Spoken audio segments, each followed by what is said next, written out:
What's good, y'all? It's your girl, NieCee Love from Openn Radio. We have a very special guest sitting down for this exclusive. Man, look at here. It's been a long time coming. We got K.O.C. Go in the building. You feel me? We about to sit down for this exclusive, get into it. So, man, it's been a long time coming. I'm glad to have you here sitting down doing this exclusive. How you feeling? Man, I'm feeling great. I'm feeling great, man. We done made it out of 2020 shit. I can't complain. That's what's up. With this new project, how nervous are you? I'm gonna tell you, I'm not really nervous. You know what I'm saying? I don't get nervous with that. The only thing that had me a little puzzled is about the release date. Because I wanted to release it on the day of my mama passing. Okay. So I want, like, I always want my release dates to be special. It's gonna have some kind of significance to it. You know what I mean? So that's the only thing that had me just a little puzzled. But I got some good people that's working with me. And, definitely. So tell me, is it very important to you for you to continue to honor your mom, you know, in such a way where you're using your craft? Yeah, sure. Because a lot of people be like, we could damn it tell how your mama was based on, I'm posting her a lot, I talk about her a lot, even in some of my songs and stuff like that. So I kind of get my abilities from her a little bit because she was a singer too. You know okay. What I mean? She traveled. I used to be going on tour with her and my daddy. You know what I mean? So. And where are some of the places that you toured with your mom while she was singing? Man, as a kid, like throughout Louisiana, show, Mississippi and other places like that, like the southern region, stuff like that. So. And that's how you had you received your love for music? Nah. Hell nah, I ain't gonna go give it dog. Like, cause they was doing gospel music. I ain't about to even sit up here in front. You know what I mean? Okay. I'm trying to listen to Boss Ministry. You know what I'm saying? But we on the tour bus. I'm with the old folks. I can't listen to that with them. Right. You know what I mean? So, but when I got home, you know, my sister had the radio. My older brother had the radio, and we always snuck and listened to certain records. You know what I mean? So, but I came up in the '90s, and music was. You know what I mean? So yeah, that kind of motivated me a lot. Wow. So you had the chance to grow up in a place that wasn't as loud as New Orleans. I mean, growing up in New Orleans, what was that like for you? Man, it was kind of dangerous. It was cool, but it was dangerous though, because we wasn't no inside kids. You know what I mean? So we played outside a lot. We roamed the streets a lot. You know what I'm saying? And the older you get, the more the further out you roam. Yes. You know what I mean? And me and my homeboys and stuff like that. So it was cool. It was fun. You know, we always threw parties, man. We had parties all the time. You know, my grandma made sure we had parties all the time. You know what I mean? Yeah. So you know, but it was kind of dangerous too. And a lot of the danger we wasn't even aware of. Okay. We know now that we grown. We so aware of thinking back about the dangers. What would you say the dangers was that you wasn't aware about as a kid?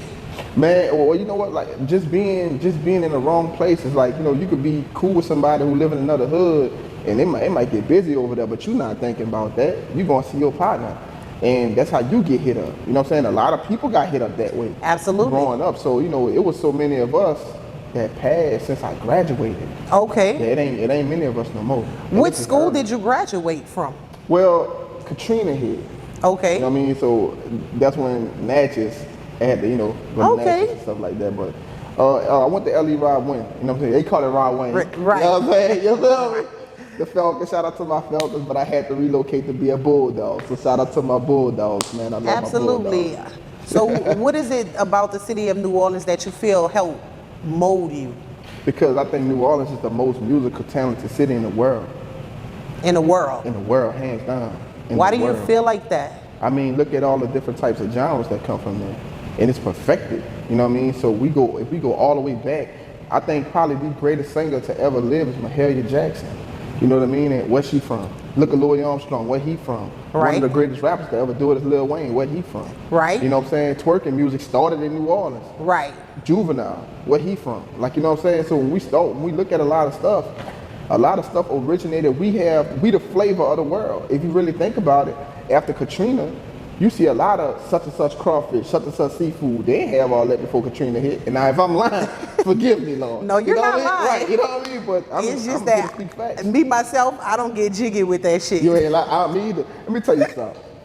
And I'm gonna keep it real. Keep it real with us. See the seafood with the sauces and the flavors, that ain't the real deal, man. Exactly. Like, you don't see no sauce on no seafood, bro. Exactly. But when you bite into that thing, you hear me? Good God Almighty. Exactly. It's a total difference.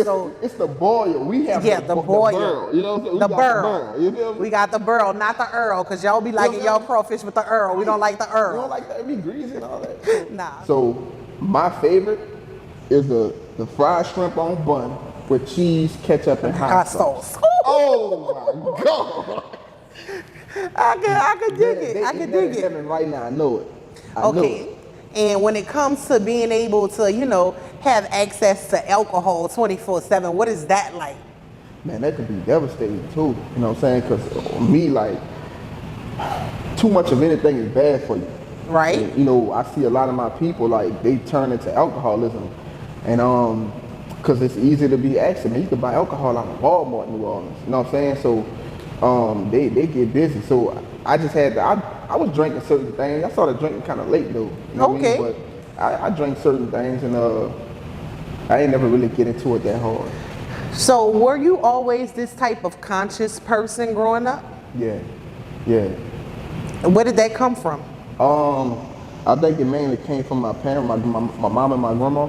You know what I mean? So, and plus, you know, I'm big on common sense. Okay. I'm like, hey, if I know somebody beefing on there, if I know whatever going on down there, I'm gonna go all the way around. Even if it takes me longer to get where I gotta go, I'm gonna get there. You know what I mean? So, yeah. You know, I'm the type of dude, you hang around me, you know ain't nothing gonna happen. Okay. You know, I want to hang around him because I know we gonna be straight. We gonna make it back home. You know Definitely. What I mean? So, you know, that's my whole thing, man. Like, I just want my people to really think. Like, going into that, it's hard for me though. You feel me? Yeah. Because, Why? like, never really talked about this in the interview, like talking about it. But okay. You know, we can't like, to segue a little bit. We can't keep blaming other people, dog. Like, yeah, the police kill us every so often, but we be killing each other like dogs, bro. Okay. Like, you know what I'm saying? So, and that shit never get talked, like, it never get addressed. You know what I mean? Because I got kids. I ain't trying to have my kids gunned down, or I'm not trying to be, or whatever the case may be. So if we look at statistically, and, you know, some people gonna say, well, other people do it to each other. I ain't talking about them. Right. Not my dog, not my fight. I'm talking about us. You know what I mean? So, you know, I think that we got to love and respect each other if we want other people to begin to love and respect us. You know what I mean? So how do you think that looks? Like, how does that start for the black community? I think a big piece start with our kids. The reason why I say that is because everybody not gonna learn lessons. Okay. You know what I'm saying? Everybody, and that's facts. Like, you know, you could tell some people some stuff constantly, still gonna do whatever they want. So some people gonna get it, you know what I mean? But I feel like if we mold our kids right, then maybe when they come up, it could be for sure better for them. You know what I mean? Because you know how many mamas we done seen crying when their kids laying down in the street? You know how many dead bodies I done seen growing up, man? Yeah. And so when you say, like, what makes me so, from seeing that too, like, you know what I'm saying? I done seen so many young people. I don't see no old people out there getting killed like that.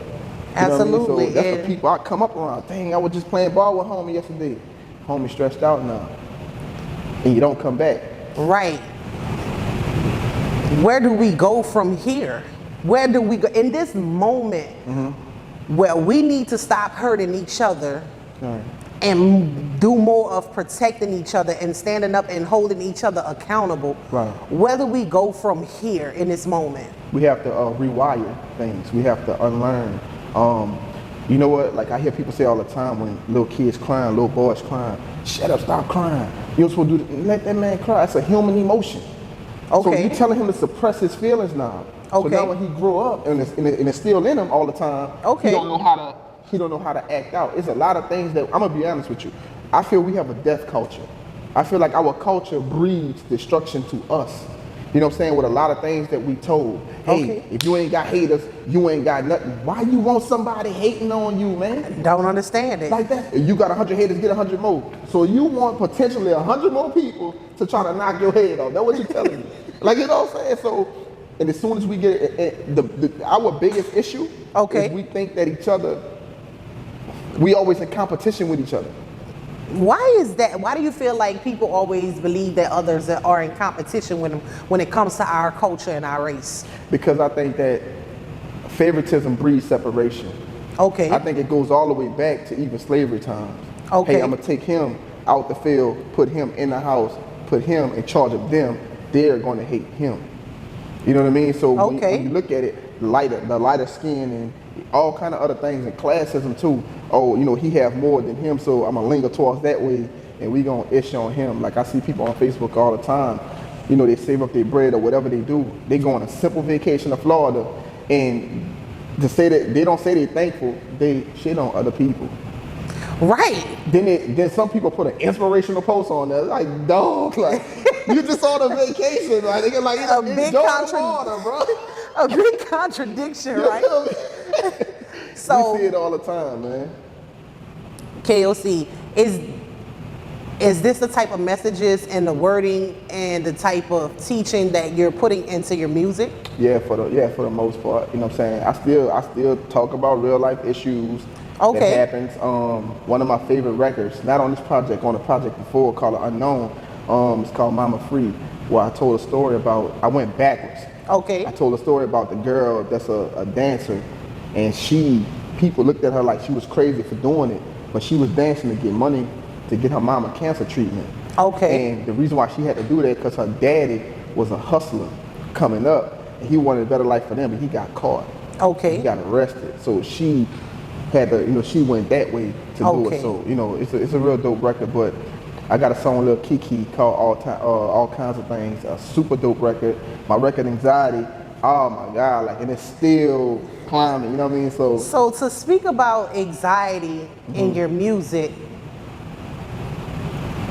did you think it would touch the people the way it did? Yeah. Because like I try not to make good music. I try to make smart music. You know and what's what I mean? the difference to you between good music and smart music? I mean, a good song, you could bing, bing, bam, bam, a good song. And if the beat right, if it hit them right, then bam. But after a while, after a couple weeks or a month, that song goes. But if I make a smart record, this record could actually be around for a long time. If you look at anxiety, mental health doesn't get talked about in the black community, period. I stepped out of there because I deal with it. You know, I'm conquering it. And I did studies on it. So many hundreds of millions of people is going to be diagnosed in the next 4 years. But look at how many billions of people have it now. Right. That's why I put on the shirt, I have anxiety, but I'm not alone. So when I wear it, I'm letting people know who have it and not saying nothing. It's cool, I have it, you know what I'm saying? And now we work on beating it now. Because once you identify the problem, now it's time for to start the solution. You know Absolutely. So that's why I'm at with it. When did you notice that you started to have anxiety and that it was anxiety that you were having? 18 years old.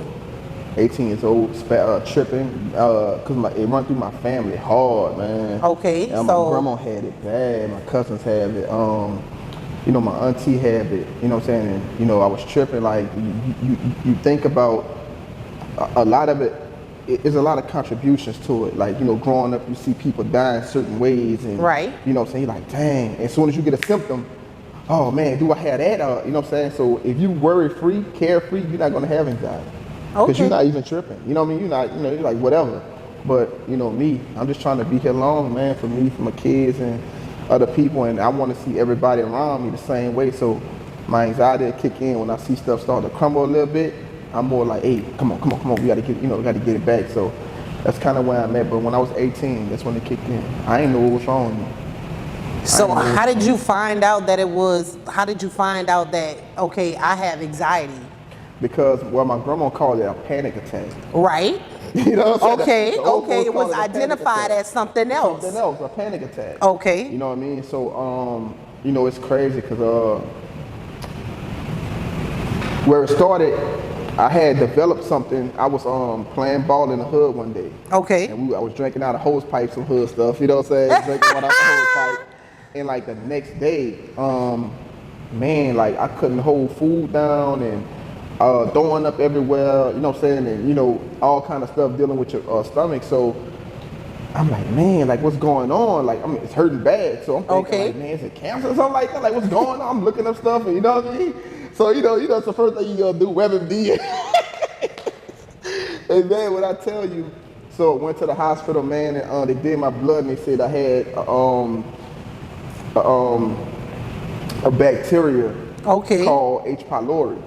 And so the medication was super high, like $500. You know what I mean, $400-500 for that. So from there, I worried about the little things. You know what I mean? Okay. So, you know, and also perfection. I love perfection too. That's the biggest contribution of my anxiety. Perfection in what sense? In everything.